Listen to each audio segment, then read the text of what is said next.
Добар ден на сите или добра вечер, зависи за кого како. Вака, би го почнала овој разговор со тоа што би потенцирала дека пред се ние сме се уште студенти по психологија, така што би било неосновано да даваме условно кажано медицински совети. Така што земете го, би ви препорачале, она што имаме да го кажеме, да го земете како еден вид на проширување на перспективата во однос на некои проблематики со кои што се соочувате моментално, што ние ќе се потрудиме да ги разработиме на најдобро можен начин. Сепак овие нешта ќе бидат глобално субјективни, така да се надеваме дека од една страна нема да го земете тоа како објективна вистина, а од друга страна би можело да ви придонесе за проширувањето на хоризонтите и добивање на нови можности за решавање на ваши проблеми и справување со одредени ситуации. Бојан, да почнеме со првото прашање што го имавме. Може. Така. Првично се работи за личност која е разделена со девојката и значи овие две личности живееле претходно во студентски дом и сега се во различни градови. Оваа личност вели дека не е лесно оваа разделба. Бојан, би сакал да почнеш? Да, според мене прво е тоа што ова е сепак период.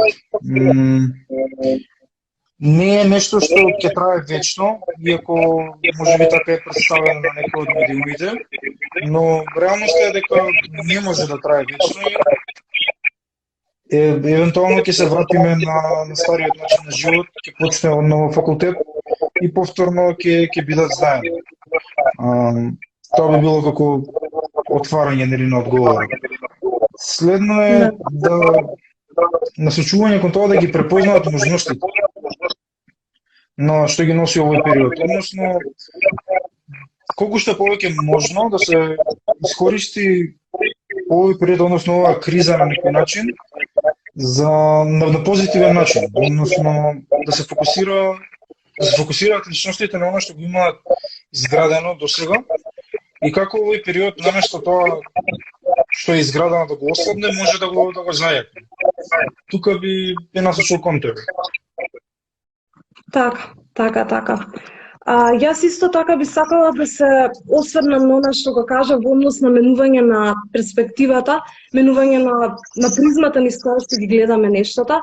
И ова всушност се поврзува со други прашања кои што ги имавме добиено во однос на личности кои што сакаат да се вратат на стариот начин на живење, кои што се чувствуваат фрустрирано со целата ситуација, начинот на кој што не излегуваат со пријателите, не одат на факултет и така натаму.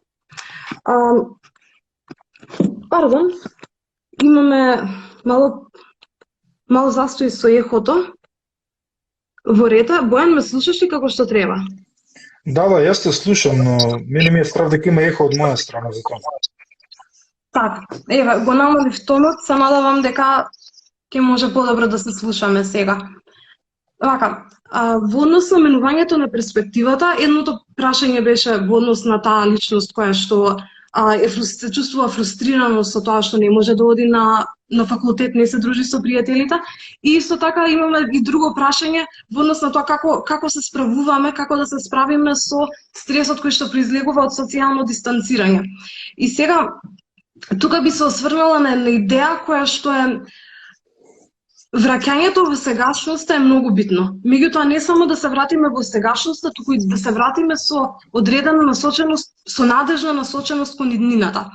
Тоа што оваа ситуација е непријатна, не значи дека не може да биде корисна. Односно, овие кризи во кои што се наоѓаме на ниво не само на општество, значи цел свет се наоѓа во една ваква криза моментално, можеме да ги искористиме на конструктивни начини со цел едноставно да пронајдеме други делови од себе. Може би малку повеќе да имаме некој интроспективен однос кон самите себе. Има многу варијанти и всушност во однос на канализирањето на стрес би сакала да надополнам дека стресот и анксиозноста се поврзуваат тесно со возбуденоста, нели нашето тело влегува во состојба на возбуденост кога ние сме под стрес.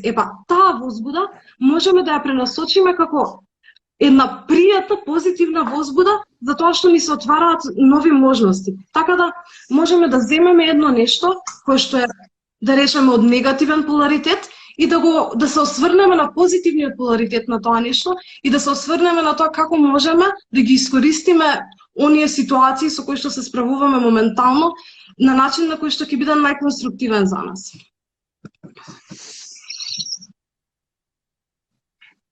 Не можам да го кажем подобро од тоа. Браво. Океј, според тоа што имаме релативно малку време, јас би преминал на следното прашање. Второто прашање беше личност која што живее со дечкото за време на кризава и едноставно имаат доста конфликти за време на денот околу меѓуседните навики. Сега се сомнувам дека се уште има ехо, така да се извинувам. Ке се обидам јас со слушалки. Така. Ке продолжам јас да не губиме. Овде го отворил со поставување на јасни граници. Сега што значи ова поставување на јасни граници? Ќе го поврзаме со остатокот од одговорот. Прво, да се биде многу е битно да се биде транспарентен за тоа што ни е потребно, што е она што ни смета, што е она што го цениме кај партнерот, што е она што едноставно не иритира. Исто така важно е да се напомене дека не значи дека не ја цениме личноста, само поради тоа што од еден аспект од нејзиното однесување, буквално тоа не значи ништо за нашите чувства кон личноста, не е ништо, току не е дека тоа е одраз на нашите чувства кон личноста, току едноставно за индивидуално однесување, еден аспект од однесувањето на таа личност. Овде конкретниот мој предлог, пред да оставам да продолжиш одговорот, Илина, е да се обидете да одвоите време за себе. Односно и покрај тоа што живеете заедно, тоа не значи дека мора секој момент вие да го поминете заедно. Овде ќе зборувам од лично искуство, како го организирам времето со мојата партнерка кога поминуваме по долги периоди заедно, е да поминеме одреден дел од денот заедно, потоа секој на своја страна, така речено, да си бидеме продуктивни, секој на свој начин, и потоа на крајот на денот да се вратиме повторно заедно за да поминеме време пред крајот на денот.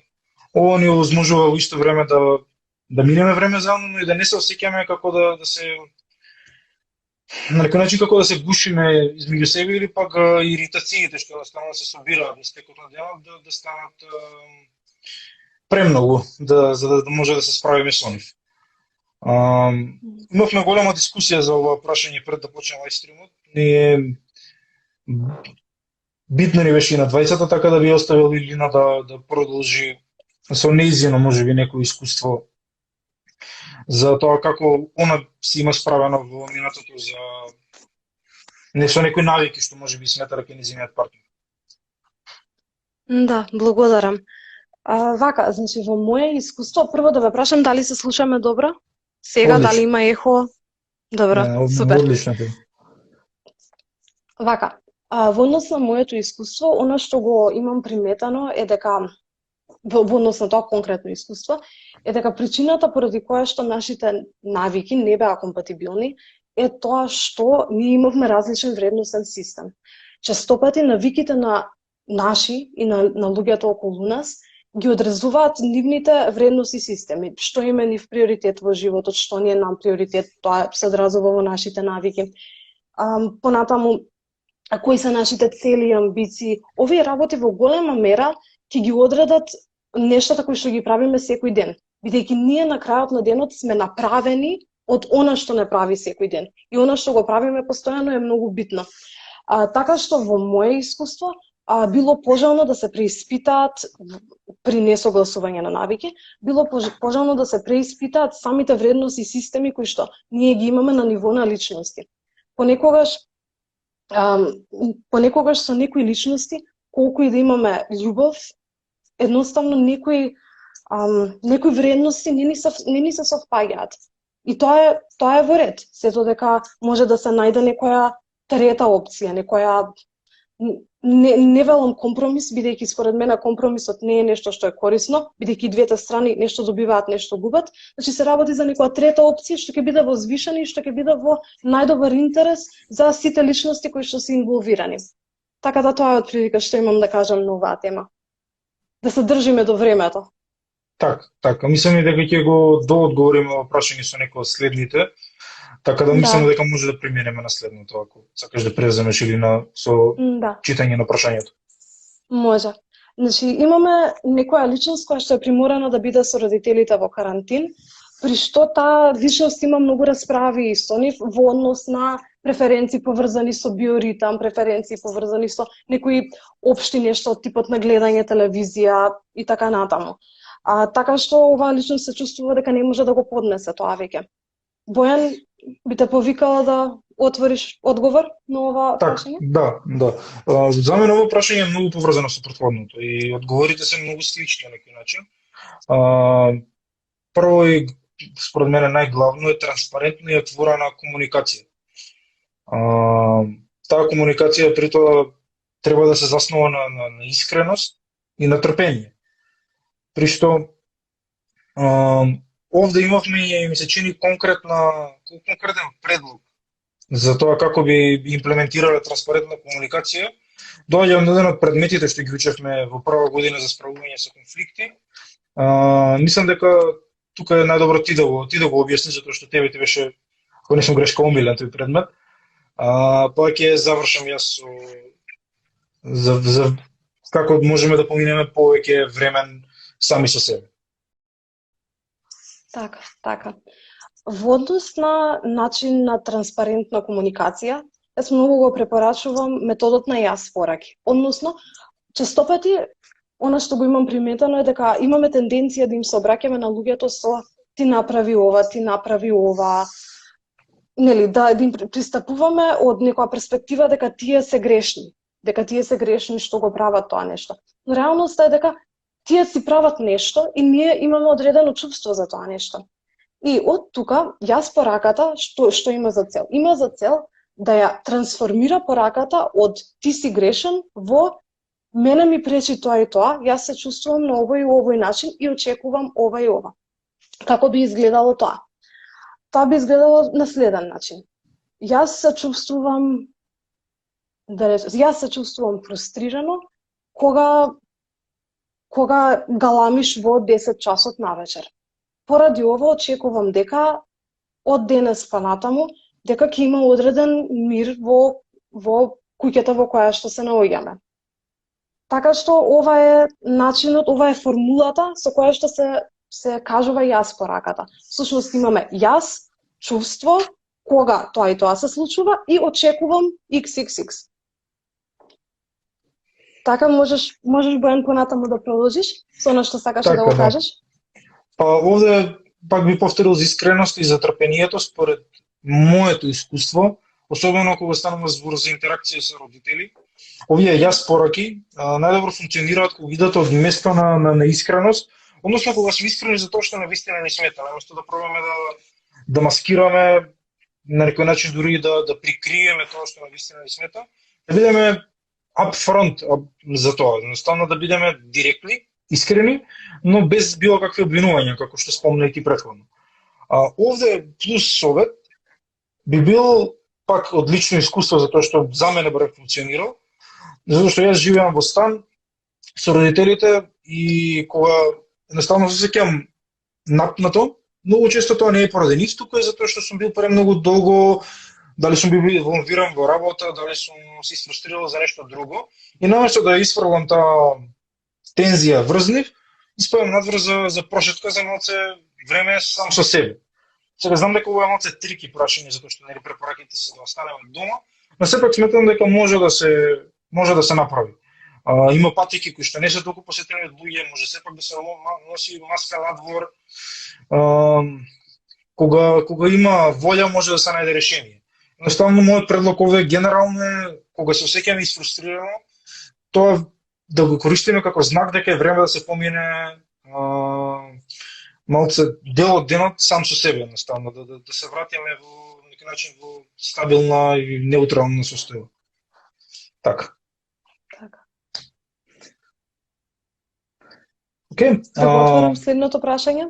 Да, може да. Ќе извините малце што брзаме, но сепак имаме ограничување само 30 минути, па затоа пробуваме да бидеме концизни, но доколку некој има нешто да не праша, слободно може да пише коментар. Да, или да ни се обрати на приватно. Вака, имаме друга личност што е постојано под стрес, бидејќи мисли дека можеби го има вирусот, иако нема симптоми.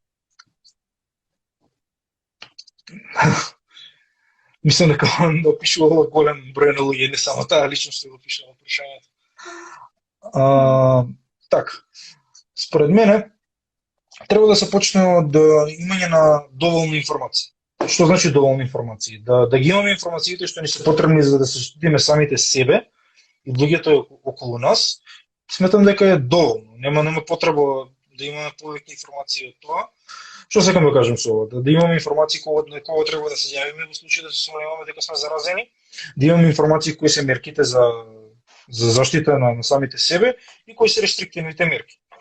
Сега, сето ова може да го добиете од една апликација направена од Министерството за здравство, кое што е...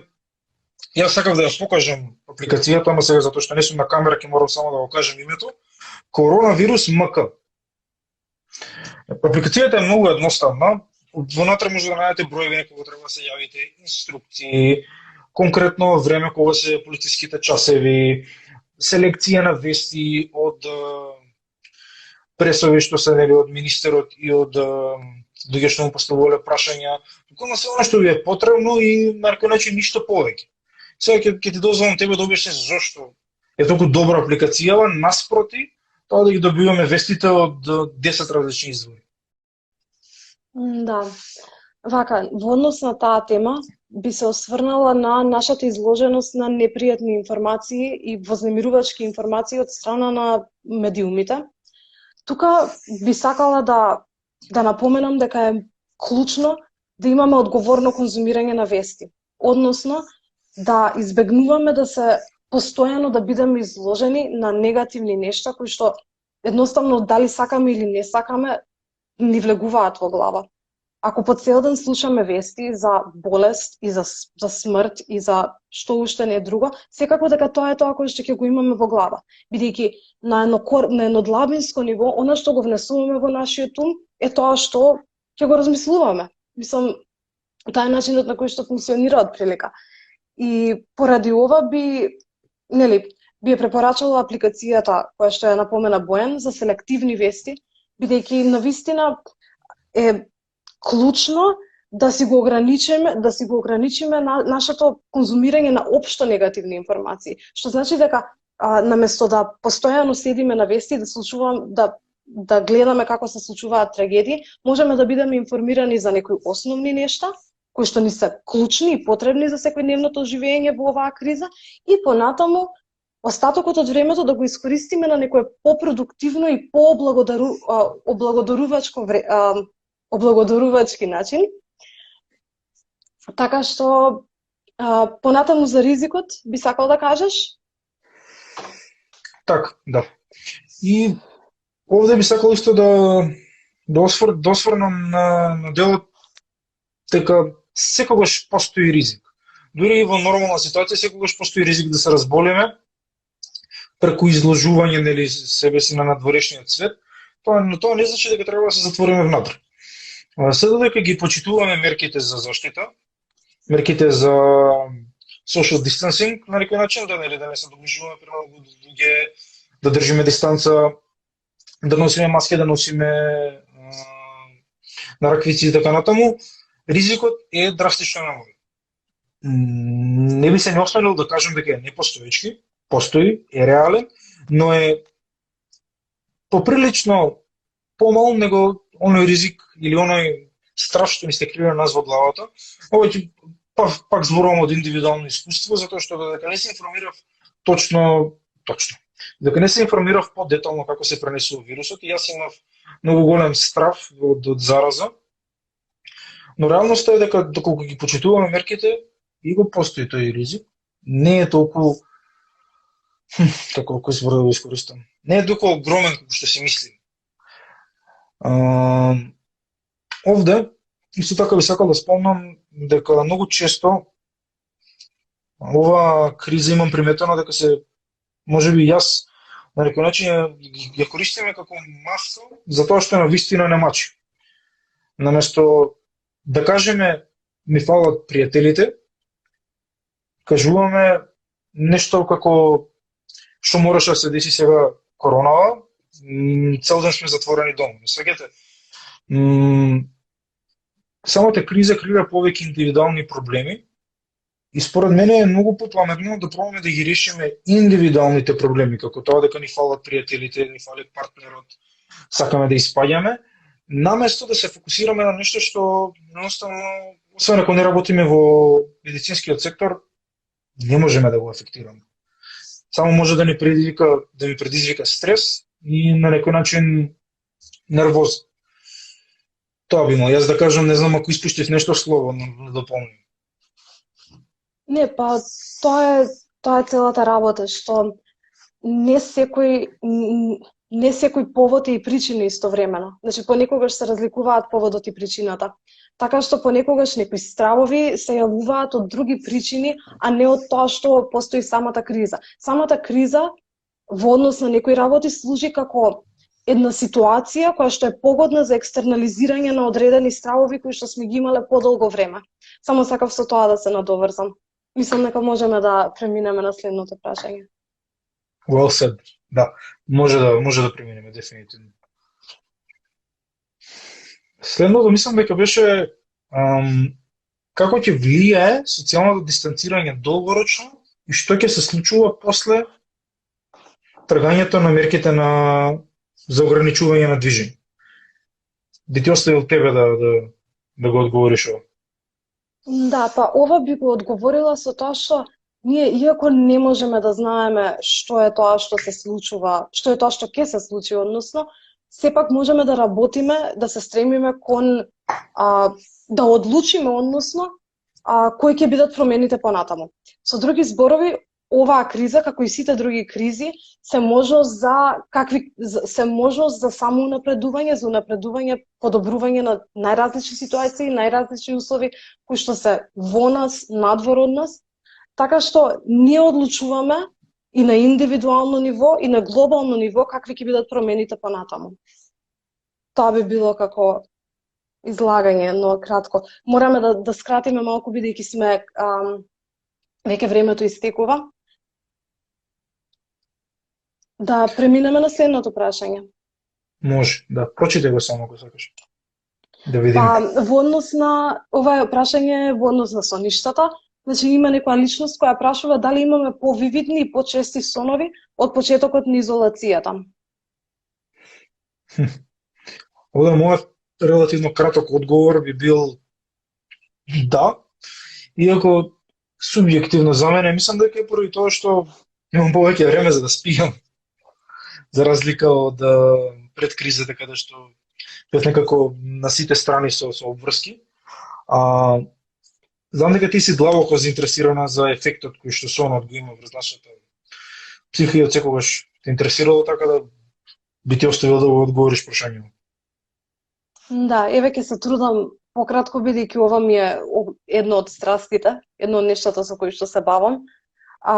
Значи конкретно јас бидејќи прашањето се однесуваше на нас, лично не искусувам почести повивидни соништа бидејќи соништата ми се секоја вечер, значи секоја вечер имам соништа регуларно и ги памтам и тие се секогаш вивидни. Така што меѓутоа во други ситуации во кои што не сум се сеќавала на соништата, во моментот кога почнуваат да ми се враќаат сеќавањата, тоа се најчесто моменти во кои што психата пробува нешто да ми каже.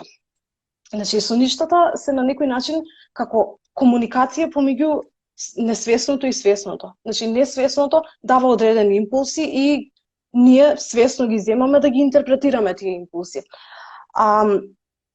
Би препорачала во однос на иако толкувањето на соништата е една уметност која што треба години и години и години работа за да се стекне, сепак соништата може да служат како одреден водич или одредена насока и ние интуитивно да препознаеме што е тоа, кое е местото кон кое овој сон не насочува.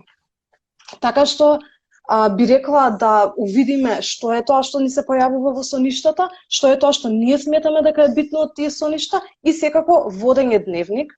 Водењето дневник за соништа е многу битна практика, доколку сакаме подобро да ги разбереме своите соништа. Веќе е практика што долго време ја практикувам и можам да кажам дека ми ме навистина многу помогнато во многу аспекти од животот. Пред се во аспектот на самоспознание. Како што кажав, очигледно имаш многу повеќе интерес за соништа од мене. И да, доколку би сакал да едноставно да сонувам повеќе, јас би баш овие работи би ги применил. Водењето на дневник е нешто што секој може да го направи, да види дали некои соништа му се повторуваат, што му се десило претходниот ден кога го сонувал тоа и така натаму. Мислам дека може да пробаме да го одговориме последното прашање. Па ако најнаш запрае лајвот, се извинувам. Тоа е прашањето е нашите искуства за време на самоизолацијата и односно за време на мерките кои што се имплементирани.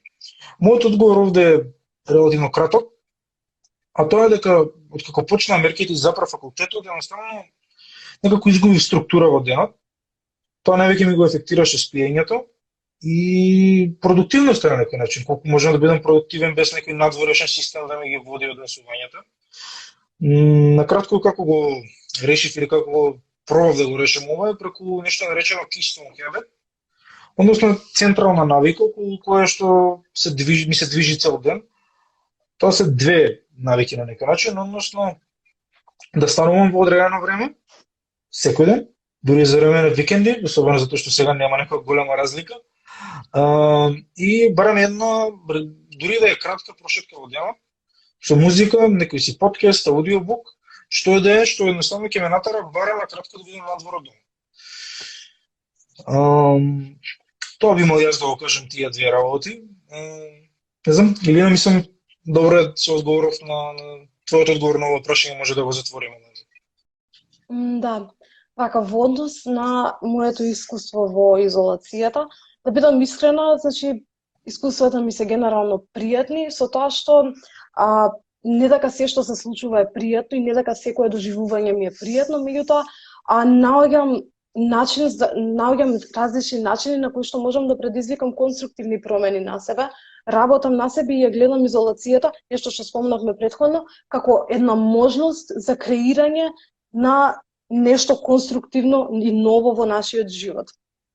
Без разлика дали тоа значи да седиме со своите емоции или дали значи да правиме нешто друго, да читаме или било што. Значи, тој развој може да значи различни нешто за различни луѓе. Конкретно за мене, јас практикувам подлабоки интроспективни вежби.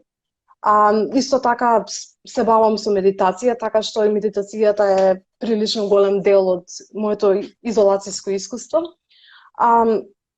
Практикувам благодарност за целиот раст и развој, кој што го стекнувам како резултат на оваа новосоздадена ситуација.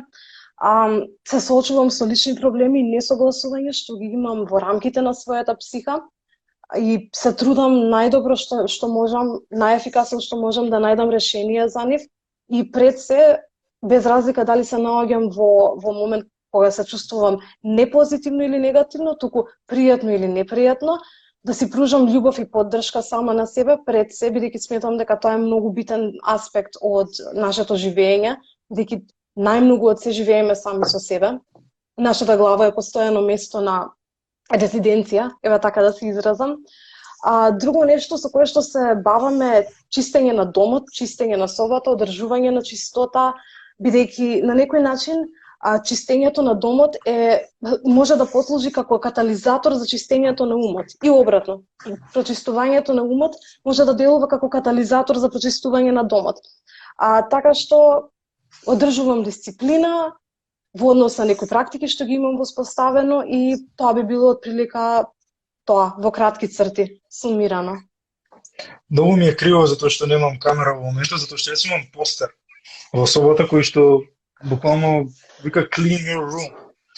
И во моменти кога jednostavно немам доволно енергија за да вршам интроспекција или можеби да размислувам за моите однесувања, некако кога ќе речистам собота ми е вид на кикстарт за, ако не друго, барем еден аспект од моето однесување да размислам како можам да го подобрам, така да се слагам дефинитивно со се што кажа.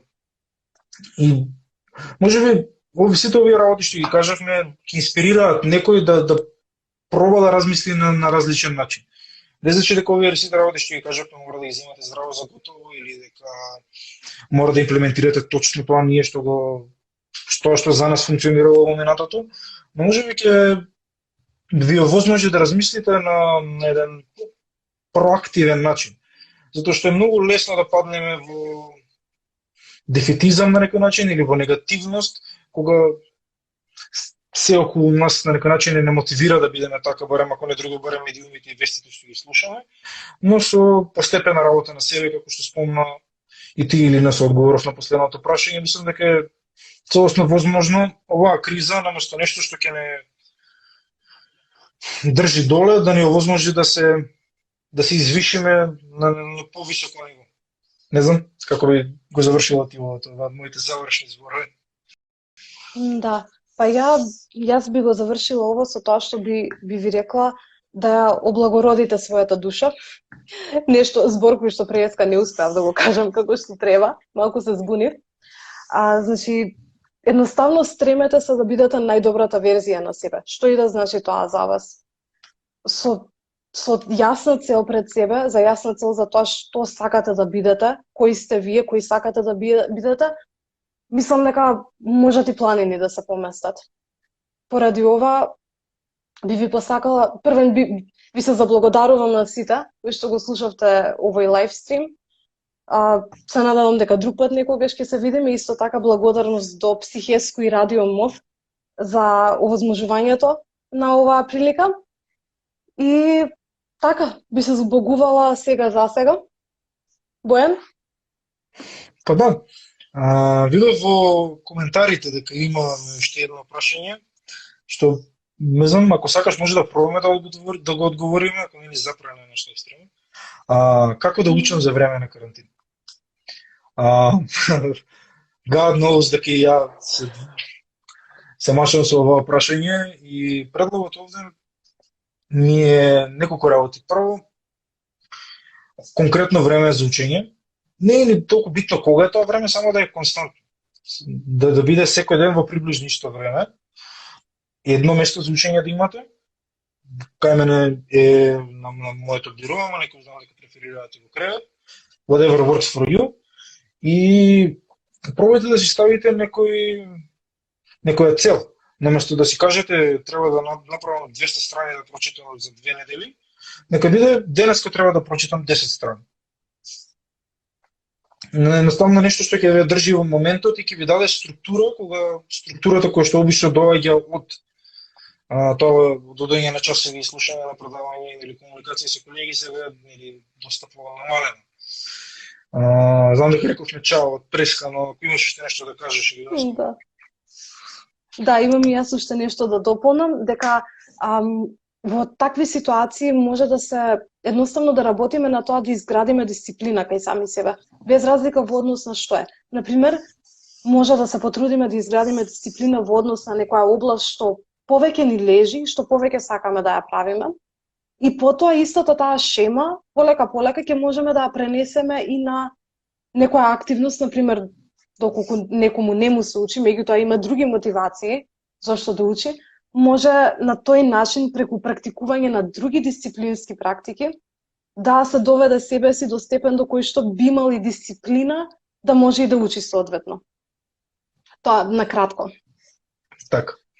Well Можеме said. да должиме уште До безкрај, тоа нема збор. да. Така.